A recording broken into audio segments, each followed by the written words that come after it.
Fala pessoal, tudo bom? Eu sou o Thiago e esse é o Vale a Pena Ler. E hoje eu vou contar pra vocês O Mistério do Trem Azul, o nono livro escrito pela Agatha Christie no ano de 1928, tá bom? Então vamos lá, vamos começar um pouquinho, entender um pouco de toda essa trama, que é um livro sensacional, eu gostei demais. Eu já tinha lido O Assassinato do Expresso do Oriente, que é outro livro da Agatha Christie, que é onde a morte se passa num trem, e esse é totalmente diferente, tem coisas muito semelhantes e outras muito diferentes entre os dois livros. Eu achei bem legal. Eu li primeiro O Assassinato, que ela escreveu depois, tá? E agora eu tô lendo todos os livros da Agatha Christie em ordem cronológica de acontecimentos ali, com Hercule Poirot, por exemplo, que é o nosso personagem principal. E eu vi grandes coisas diferentes e dá pra ver claramente como a Agatha cresceu ao longo dos anos e como sua escrita foi melhorando cada vez mais, tá bom? Então vamos lá conhecer um pouquinho aí do Mistério do Trem Azul.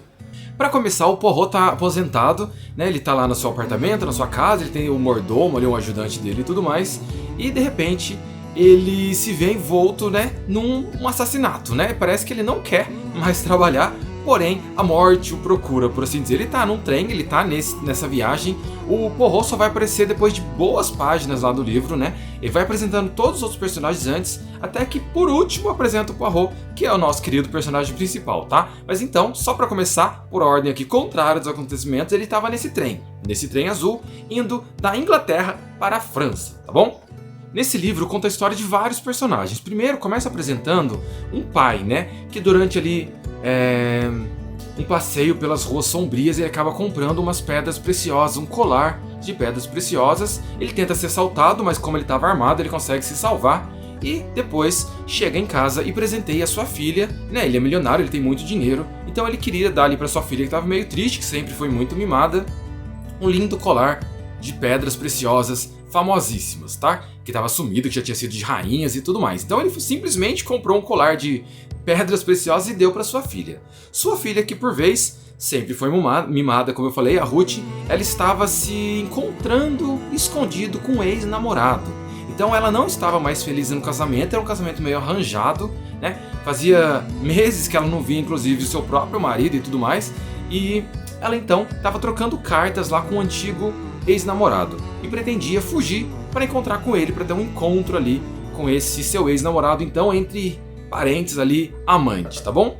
E em falar em amante, o marido, né, que não gostava também da esposa, ele era sobrinho de um conde, de uma condesa, alguma coisa assim, e estava esperando que sua tia morresse porque um dia ele ia receber uma herança. Só que ele estava sem grana nenhuma, vivendo apenas da grana da Ruth e do pai dela. Então ele meio que explorava ali a esposa, né? Não tinha amor nenhum nesse casamento. E por outro lado ele tinha uma grande amiga, entre aspas, amante também dele ali, que era a bailarina e tudo mais, onde ele sempre ia pro quarto dela e viviam conversando ali. E numa dessas conversas ele conta que a esposa tinha pedido então divórcio, que eles iam separar e ele ia ficar sem nada.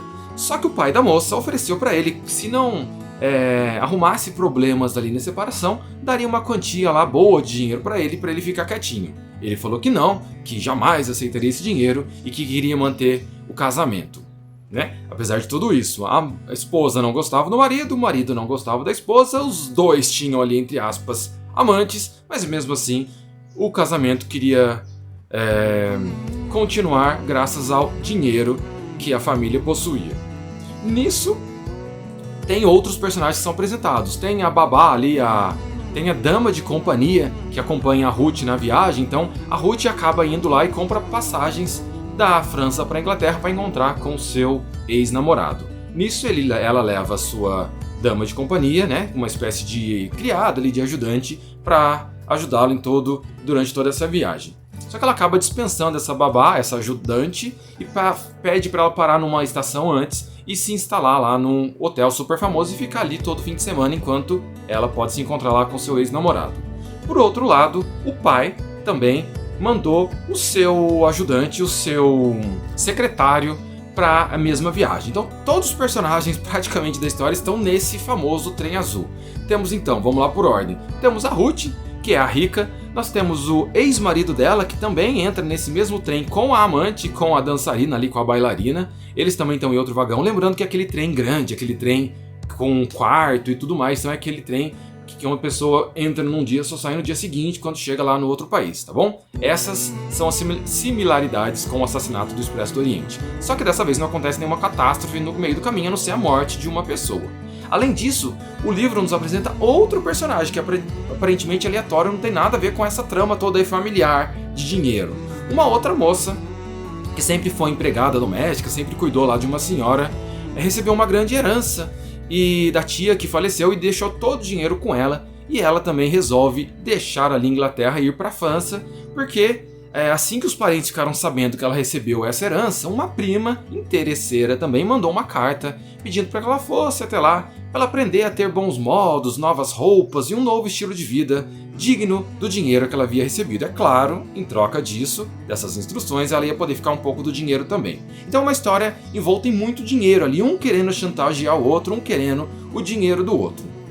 A Ruth, que é a personagem, entre aspas, principal, ela acaba falecendo, ela é a morta, ela que acaba morrendo ali no trem, né? E durante essa madrugada onde ela é assassinada, uma das pessoas abre o vagão e vê um homem saindo do vagão ali da Ruth. Vê de costas apenas um homem saindo. Daí, ao longo de todo o livro, fica esse grande mistério de quem é aquele homem que saiu ali. O trem chega no dia seguinte na outra estação, todo mundo desce e vai embora. Essa moça, que era a babá que acabou de ficar milionária, por exemplo, é chamada pela polícia, é impedida de descer do trem e pedem para ela instruções, dicas do que aconteceu, do que pode ter acontecido. Ela diz ali o relato dela, não está entendendo o porquê disso, só que ela foi a última pessoa a conversar com a Ruth viva, porque elas jantaram juntas. E uma contou para outra todos os detalhes ali da vida, né? Tudo isso que eu contei para vocês agora, uma acabou contando ali para outra, as duas desabafaram, né? Ali no jantar. Só que na manhã seguinte, a Ruth desaparece, ninguém mais a viu, e depois quando o trem chega e vão ver, ela está morta. O livro todo segue, viagem, sai do trem, vai para a cidade, passa meses, passa um bom tempo legal ali, e os personagens começam a ser investigados. O Poirot também estava nesse trem, como eu comecei a explicar para vocês no início, e ele, junto com a polícia local, começa a investigar todos os acontecimentos. Tem um vendedor de joias que também aparece na história, tem um famoso marquês que é citado a todo instante no livro, que era um cara que iludia as mulheres para ficar com a sua grana e já tinha feito vários crimes, por exemplo. E no final do livro a gente acaba descobrindo o verdadeiro assassino, e agora, spoiler aí, se você não quer saber o final do livro, pula essa parte e vai para outro vídeo aqui no canal. Mas para quem quer saber, o Marquês, né, esse famoso chantagista que iludia as mulheres, era na verdade o ajudante do pai da moça. Era aquele empregado ali que estava vigiando, entre aspas, os passos da filha que estava com o colar. É explicado pra gente que ele já tinha tentado mandar lá homens assaltarem esse senhor lá no começo do livro, aqueles dois que tentaram assaltá-lo, e como não deu certo esse primeiro plano, ele bolou essa outra trama junto com a criada, né, aquela moça que, entre aspas, desceu e se escondeu lá no hotel, também fazia parte ali desse grupo de assassinos. Então eram dois assassinos. Isso eu achei bem legal nessa história, dessa vez não é apenas um assassino, é um grupo, né, uma dupla na verdade, os dois mancomunaram tudo ali certinho para enganar.